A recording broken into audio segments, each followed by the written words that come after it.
উর্মিলা, হ্যাঁ বলো। বৈশাখ মাসের মহিমান্বিত মোহিনী একাদশী কবে?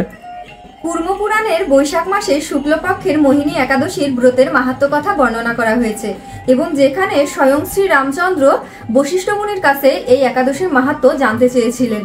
তো আমরা যারা একাদশী নিয়মিত পালন করি বা করছি না, প্রত্যেকেই জন্য আমরা এই একাদশীটা পালন করি, কারণ বৈশাখ মাসের প্রতিটা দিনে কিন্তু অত্যন্ত গুরুত্বপূর্ণ। তো এই মোহিনী একাদশী কিন্তু বৈশাখ মাসেই পড়েছে। তো সেই কারণে একাদশী ব্রতটা অবশ্যই নিজে পালন করবেন এবং অপরকে এই ব্রতটা পালন করতে উৎসাহিত করবেন।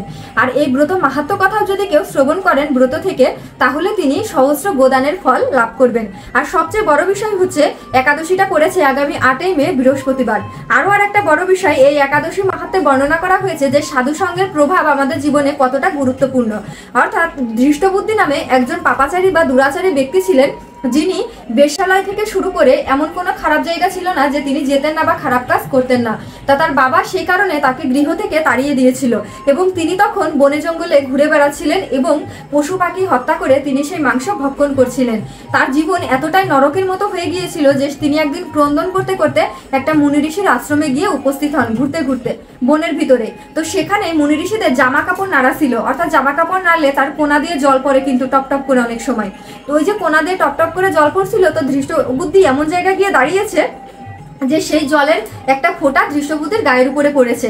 তো পড়ার সাথে সাথে ওই যে বহু জন্মে যে পাপ করেছে বা এই জন্মে যত পাপ করেছে, সেটা কিন্তু হঠাৎ করে ওর ভিতর থেকে সেই সাধু সঙ্গের প্রভাবে বা সাধুর প্রভাবে ওর সেই পাপটা দূরীভূত হয়েছে এবং ওর অন্তরটা তখন আলোকিত হয়ে ও হঠাৎ করে সাধুদেরকে প্রণাম করেছে, যে জীবনে সাধুদেরকে মানতই না।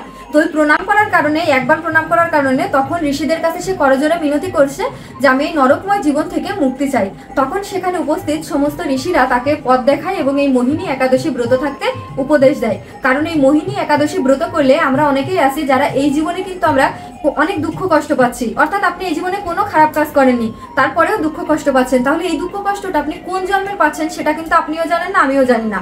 তো এই মোহিনী একাদশী ব্রতটা আমরা যদি পালন করি, তাহলে ওই যে বহু বহু জন্মে আমরা যে পাপ কার্যটা করেছি সেই পাপটা কিন্তু আমাদের ক্ষয় হবে এবং তাহলে আমরা আমাদের এই যে পাপের যে কষ্ট, সেই কষ্ট থেকে আমরা মুক্তপ্রাপ্ত হব। তাই সবাই অবশ্যই এই ব্রতটা পালন করবেন এবং অপরকে উৎসাহিত করবেন একাদশী ব্রত পালন করার জন্য।